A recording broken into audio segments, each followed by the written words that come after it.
Assalamualaikum warahmatullahi wabarakatuh. Bertemu kembali dengan saya mata pelajaran kimia pada pertemuan yang kedua.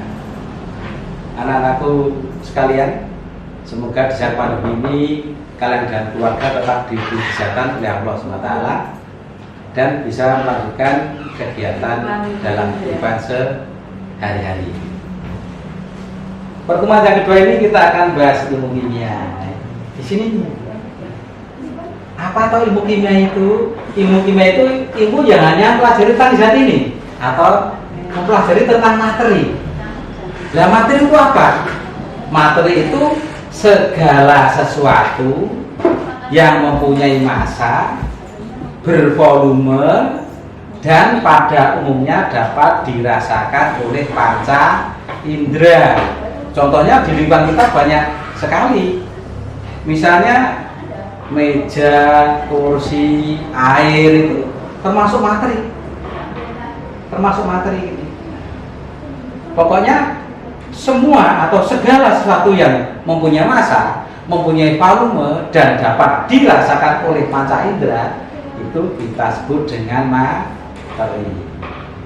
Nah, apa saja yang dipelajari kimia ini tentang zat? Ya, mengenai bentuknya, mengenai susunannya, mengenai strukturnya, juga mengenai perubahannya dan energi yang menyertai perubahan tersebut. Anak-anakku, kita sudah tahu bahwa bentuk zat itu di SMP yang kalian kenal adalah 3: padat, cair, gas. Saya ulangi, bentuknya padat, cair, gas. Sedangkan mengenai perubahan ini ada yang merupakan jatuh berubah secara fisika, ada yang perubahan secara kimia. Yang dimaksud dengan perubahan fisika itu perubahan zat yang bersifat sementara atau masih mempunyai sifat-sifat zat sebelumnya. Misalnya, bila mana beras itu ditumbuk akan menjadi tepung. Nah, tepung ini masih mempunyai sifat yang sama dengan beras. Kayu dipotong-potong menjadi kecil-kecil, itu juga masih mempunyai sifat yang sama. Es, batu mencair, kandungannya tetap air. Air menguap, kandungannya tetap air. Mengembun, dia tetap air. Maka perubahan air itu atau siklus hidrologi air di alam semesta itu kita kelompokkan kepada perubahan fisika. Nah, bagaimana kalau misalnya ada lilin yang meleleh? Lilin meleleh karena panas itu termasuk perubahan fisika juga. Lain dengan misalnya bagaimana lilin itu kalau dibakar atau dinyalakan, itu ada oksigen yang bertemu dengan lilin sehingga termasuk perubahan kimia. Karena perubahannya bersifat kekal atau abadi atau sudah lain sekali dengan zat awalnya. Contohnya misalnya dalam kehidupan sehari-hari kalian mengetahui tentang proses peragian. Misalnya singkong dibuat menjadi tape. Itu tidak mungkin sifat singkong dan tape itu sama. Maka ini termasuk perubahan fisika. Tape ketan itu juga perubahan kimia gitu ya. Kemudian proses pembusukan juga seperti itu. Sampah membusuk, kertas dibakar, itu perubahannya kekal. Kertas itu kalau dibakar menjadi abu yang berupa itu namanya karbon. Lain dengan susunan kertas yang terdiri dari selulose. Maka perubahannya adalah kekal. Seperti tadi contoh bensin. Bahan tidak enak ditambah bahan tidak enak, natrium hidroksida atau soda api ditambah dengan asam glutamat sehingga menjadi monosodium glutamat atau moto. Itu sudah lain sekali dengan sifat natrium hidroksida atau soda api dan asam glutamat gitu. Maka termasuk perubahan kimia. Jadi banyak sekali contoh-contoh perubahan kimia dalam semesta ini.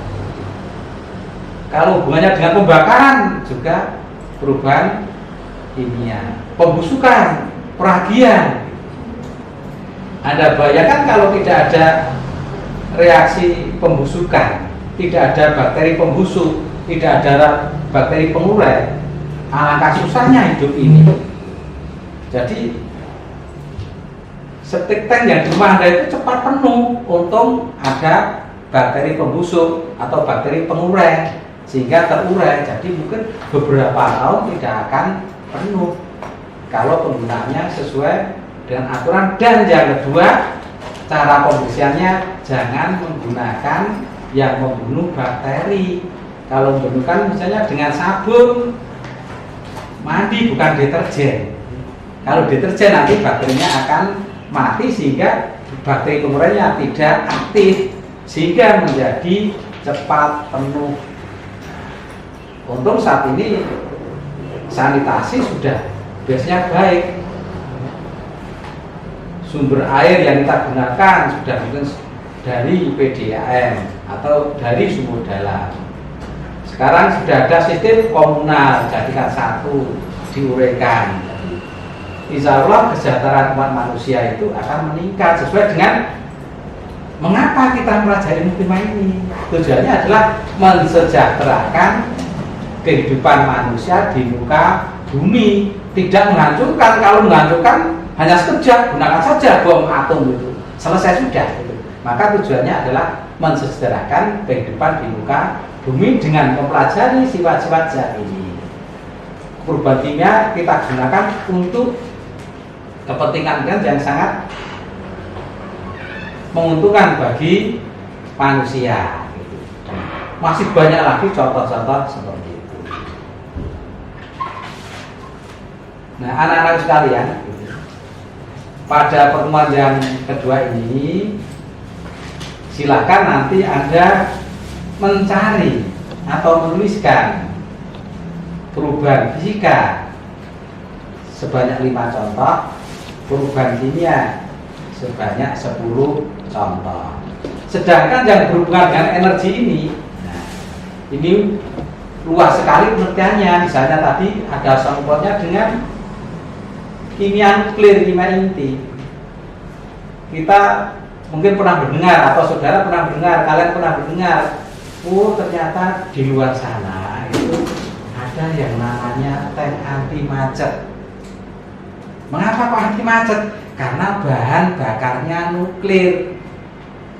Semakin lama energinya tidak semakin kecil, tapi semakin besar.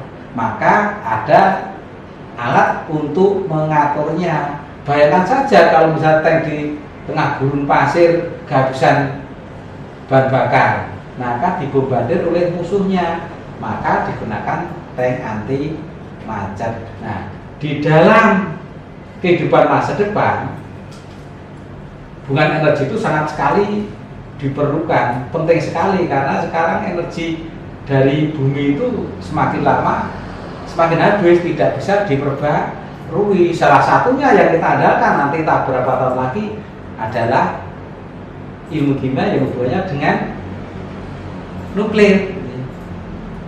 Hanya saja semua itu mengandung keuntungan dan juga bahaya yang ditimbulkan. Itu ada sangkut pautnya, ada untung, ada ruginya. Namun kalau kita